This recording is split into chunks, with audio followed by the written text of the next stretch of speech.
Greetings, you tragic poets.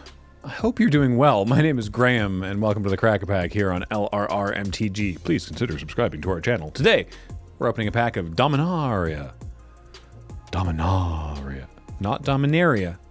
Dominaria. That was given to us by Lily M at C2E2 2019. AKA the only C2E2 we've ever been to E2. Nope, this is bad. Thank you, Lily. Let's see what's in this pack of Dominaria. The corner fell off.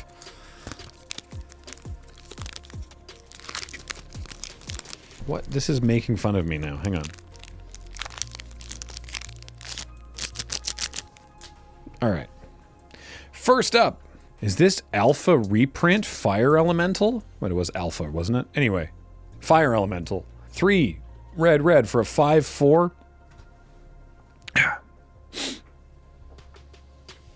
Yep, that's it. Sure. I forgot this set was powerful and you could do a lot of cool stuff, and like there was lots of legendary creatures. It was all, you know, historic and things like that. The mechanic was historic, and I forgot that good old Fire Elemental was in the set. All right.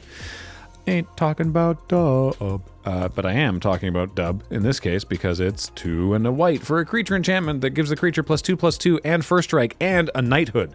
That's the key. It doesn't just get +2/+2. It doesn't just get first strike. It's also a knight. Arise, Sir Fire Elemental. Made that joke before. Pierce the Sky. 1 and a green for an instant.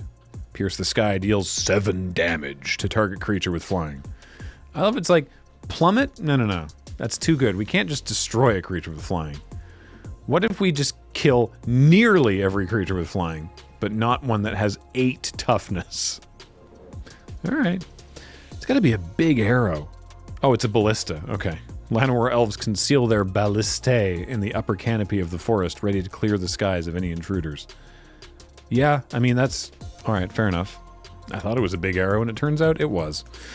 Rat Colony, 1 and black for a 2/1, and it gets +1/+0 for each other rat you control. And a deck can have any number of cards named Rat Colony. 1 toughness is a big ask, though. I definitely faced a Rat Colony deck or two over the course of playing Dominaria Limited. You know, and it's like, it's kind of scary, but it's still just like a 4/1. Never saw one get bigger than that, but it's cool. Unfortunately, it does trade with a Saproling, and now we have Saproling Migration, which was a very good card. 1 and a green for a sorcery, and you make 2 Saprolings. But you can kick it for 4 mana, and then it's 6 mana total for 4 Saprolings. And that might not sound great, but you know what? It was. 4 1/1s is actually surprisingly good, especially in the Saproling Sacrifice deck, where you just wanted to eat some fungus. Delicious. Moving on. Blink of an Eye is 1 and blue for just a terrifying piece of art. Looks like an Elden Ring enemy. Instant, return target non-land permanent to its owner's hand, but it's got kicker, and if you're gonna kick it for 1 and a green, blue, 1 and a blue, if you gonna kick it, oh wow, my brain just shut down. If you want to, no, I don't know what music reference I'm even trying to make here. You draw a card.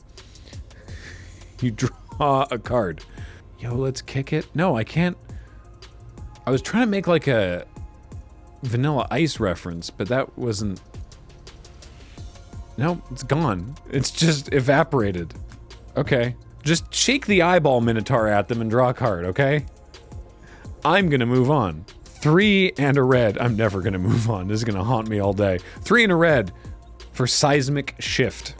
It's a sorcery. Destroy target land. Up to 2 target creatures can't block this turn. I think I saw this card played once, and it was one of those moments where it's like, wow, someone actually playing Seismic Shift. That card's bad.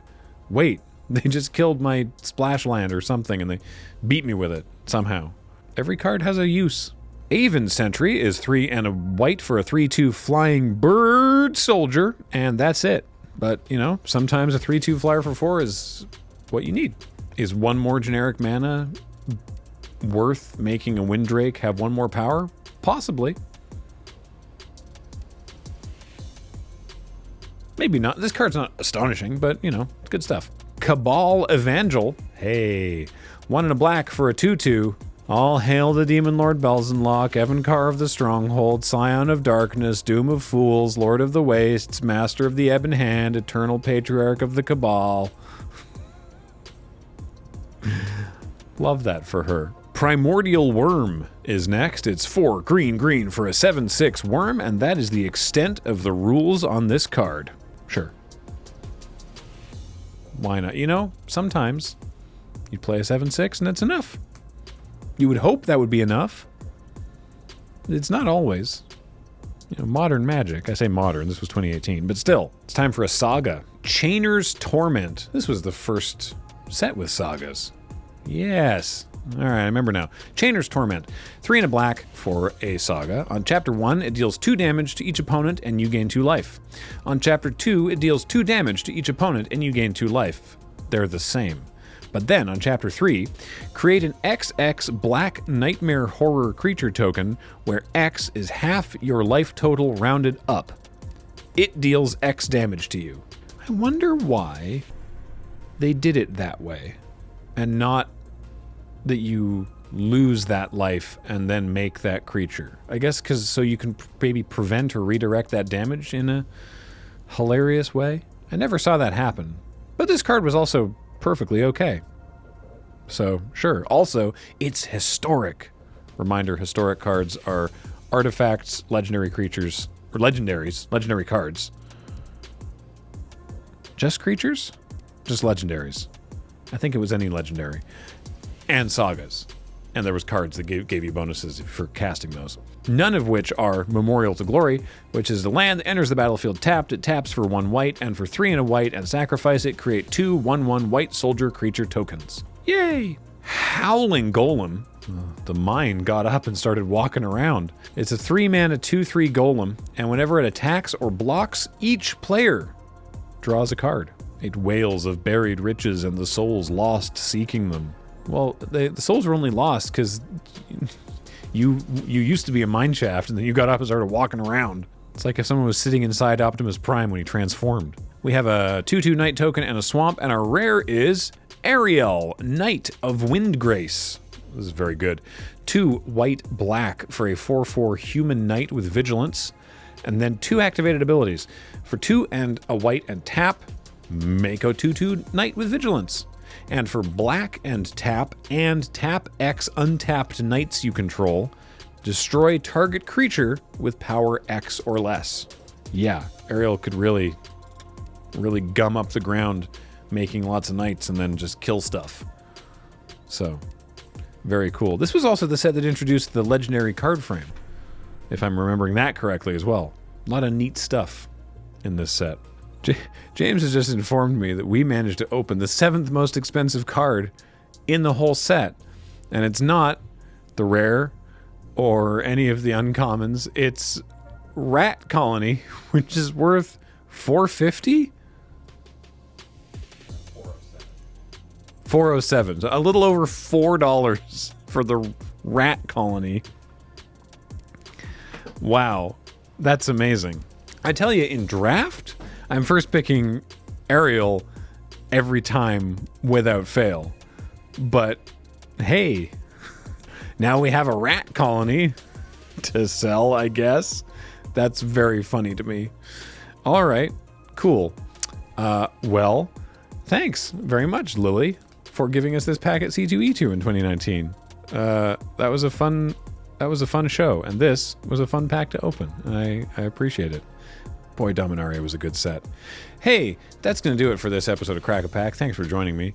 Until next time, a reminder that everything we do is brought to you by you and your kind support of our Patreon at patreon.com/loadingreadyrun. We also have a store. You can check that out too. Until then, until you check out the store? No, until next time. You think I'd be better at this by now. I'm Graham. Yeah, that's correct. And James is here on tech. Matt edits these. Heather gets them online. Thank you all so much for watching. We'll talk to you next time. Bye.